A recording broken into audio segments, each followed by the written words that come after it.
今のシリーズはきっかけとなったのは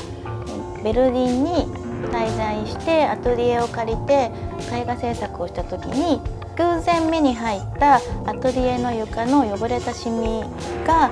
すごく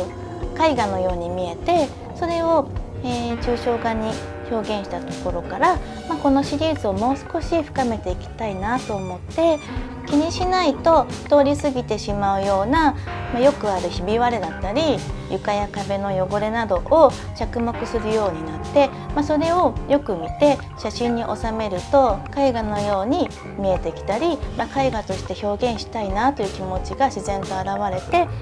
最近は、そういうものをテーマに作品を続けています。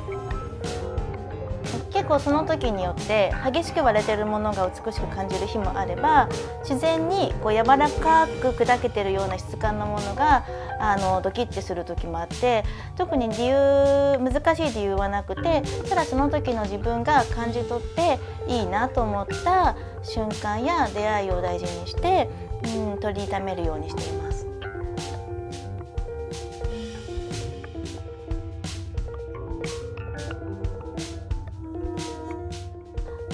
絵を描くときは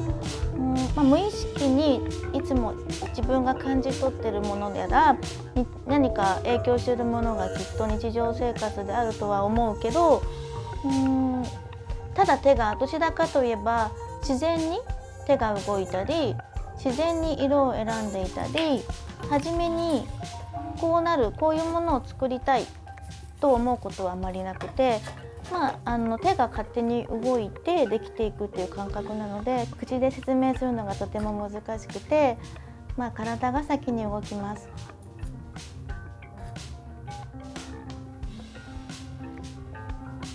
もう本当に1時間もかからないで仕上がることもあれば、ものすごく時間がかかることもあって、一回完成したと思ったけど、ちょっとやっぱり納得が、100% 何か違和感があるなと思う時はちょっと一度 2,3 日伏せて見ないようにして、改めてまた違う、気持ちで見返して作り直します。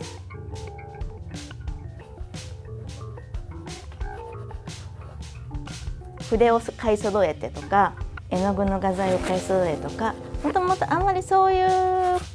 ことよりも、与えられた環境、与えられた材料、あるものを使って自然に体を動かしてものを作るっていうことを、幼少期から多分得意。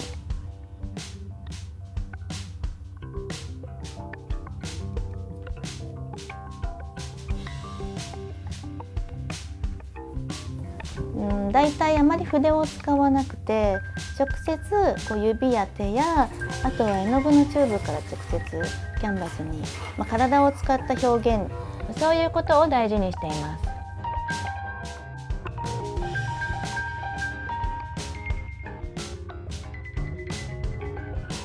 毎回変化をしていて、とてもカラフルな色を使いたくてカラフルな表現をする時もあれば、白が基調になって白をベースにして無彩色な作品になることもあるし、特に色使いに関しては意識がないんですけど、